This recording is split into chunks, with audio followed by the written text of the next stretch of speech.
तो आज हम बात करने जा रहे हैं घरेलू क्लेश के बारे में, घर के अंदर होने वाले तनाव के बारे में, लगातार हो रहे झगड़ों के बारे में। जी हाँ, कभी कभार हमारे जीवन में ऐसा समय आता है जब हमारे घर में अक्सर लड़ाई झगड़े होते हैं, चाहे फिर परिवार में हो, पार्टनर के साथ हो, आपस में, या जिनके साथ हम बहुत ज़्यादा प्यार करते हैं उनके साथ हो। तनाव की स्थिति, झगड़े की स्थिति बनी रहती है। तो आज इसी टॉपिक पर बात करने जा रही हूँ। मैं अमन एस्ट्रोलॉजी से आचार्य उर्वशी आप सभी का बहुत बहुत स्वागत करती हूँ।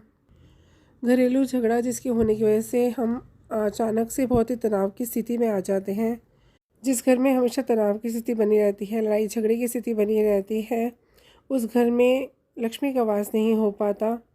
अगर घर में झगड़े होते हैं, लड़ाई होती है, तनाव बना रहता है, तो ये बहुत सारी परेशानियों को लेकर साथ में आते हैं, जिससे हम दूर भगाना चाहते हैं। यदि आपके घर में बहुत ज़्यादा लड़ाई झगड़े हो रहे हैं और आप इन्हें रोकना चाहते हैं, तो आज मैं आपको बताने जा रही हूँ कुछ ऐसे उपाय जिसकी मदद से आप इसे रोक पाएंगे, और कुछ सावधानियाँ जो गलतियाँ रोज़ाना के जीवन में जाने अनजाने हमसे हो जाती हैं, जिनके बारे में हमें पता नहीं होता, तो उसके बारे में बात करने जाऊँगी।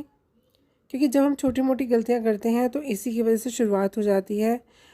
जब हम इनसे दूरियां बना लेंगे तो गलतियाँ नहीं होंगी, और हमें कभी भी लड़ाई झगड़े करने की ज़रूरत नहीं होगी, और ऐसा वातावरण ही नहीं बनेगा कि जिससे घर में झगड़े हो या तनाव पैदा हो।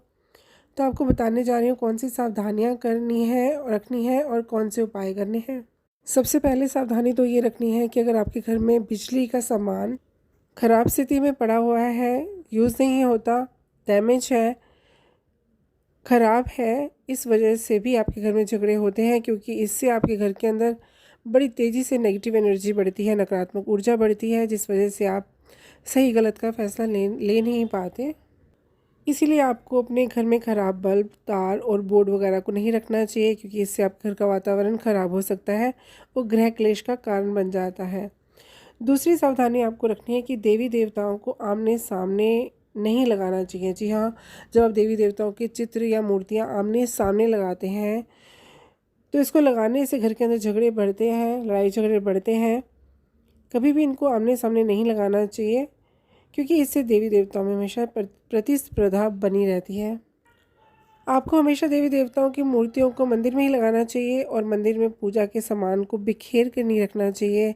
ना ही देवी देवताओं की खंडित मूर्ति को मंदिर में रखना चाहिए। इससे भी घर में झगड़े बढ़ते हैं। यदि जूते और चप्पल को हम ऐसे ही बिखरा रखते हैं तो इससे भी घर में नेगेटिव एनर्जी होती है, तनाव बढ़ता है, और नेगेटिव ऊर्जा को बढ़ाने में मदद मिलती है। अगर तो चप्पल को ठीक तरीके से सलीके से रखेंगे तो घर के अंदर पॉजिटिव एनर्जी आएगी। आगे आपको सावधानी ये रखनी है कि घर के अंदर कभी भी जाले नहीं लगने देना चाहिए। आपको हर हफ्ते घर की पूरी तरह से साफ़ सफाई रखनी चाहिए, जाले बिल्कुल नहीं होने चाहिए। इससे भी घर के अंदर नेगेटिव एनर्जी बढ़ती है, तनाव बढ़ता है, और झगड़ों का रूप ले लेता है, और दरिद्रता का रूप ले लेता है। अगर घर में जाले होते हैं तो लोहे का सामान या कबाड़ा घर में भरा पड़ा होता है, तो हमेशा क्लेश और झगड़े होते ही रहते हैं। क्योंकि उनके घर में होने से देवी देवताओं का वास नहीं होता, ना ही इनके घर में सकारात्मक ऊर्जा आती है। तो घर में लोहे का सामान अगर ख़राब पड़ा है, डैमेज पड़ा है, तो आप फ़ौरन निकाल के बाहर कर दीजिए। सूरज ढलने के बाद आपको झाड़ू नहीं लगानी चाहिए, ना ही रात में झाड़ू लगानी चाहिए। आपको रात को कभी भी अपने बालों में कंघी नहीं करनी चाहिए, बाल संवारने नहीं चाहिए।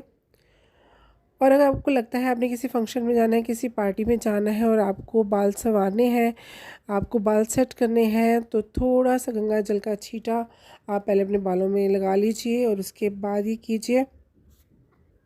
हर कोई चाहता है कि उसके घर में हमेशा सुख शांति बनी रहे।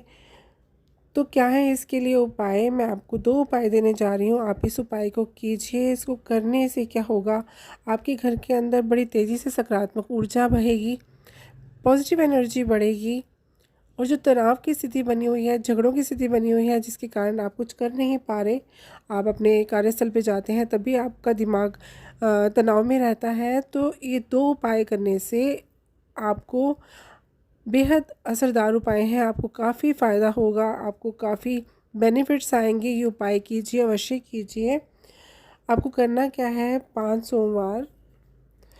सोमवार आपको कच्चा दूध लेकर के, साथ में एक नारियल लेकर के, जटा वाला नारियल लेकर के शिव मंदिर जाना है और आधा दूध आप शिवलिंग पे अर्पित कर दीजिए, आधा दूध आपको वापस घर लेके आना है और जो नारियल है वहीं शिवलिंग पर चढ़ा के आना है। जी हाँ, नारियल चढ़ा के आइए, अपनी विश बोलिए, अपने मन की इच्छा बोलिए भोलेनाथ के सामने, और जो आधा दूध आपने चढ़ाया है शिवलिंग पर अर्पित किया है और बाकी का आधा दूध आप घर में लाइए और घर ला कर के उसकी खीर बना लीजिए और सभी सदस्य खाइए। ये 5 सोमवार कीजिए, आप देखेंगे हमेशा के लिए आपके लड़ाई झगड़े ख़त्म हो गए हैं, घर के अंदर सुखमय वातावरण हो गया है, तनाव दूर हो गया, अंडरस्टैंडिंग बढ़ गई है फैमिली मेम्बर्स के अंदर, पारिवारिक जनों के अंदर आपसी मतभेद ख़त्म हो गए हैं।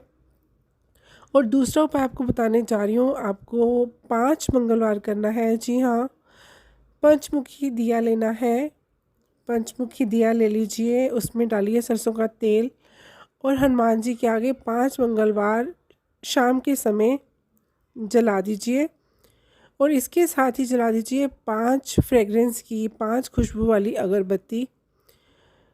ये उपाय अवश्य कीजिए, बहुत ही असरदायक उपाय है। इसको करने से आपके घर का तनाव दूर होगा, मिसअंडरस्टैंडिंग्स दूर होंगी और घर के अंदर सुखमय वातावरण बनेगा, तनाव निकल जाएगा, हर व्यक्ति खुश रहेगा।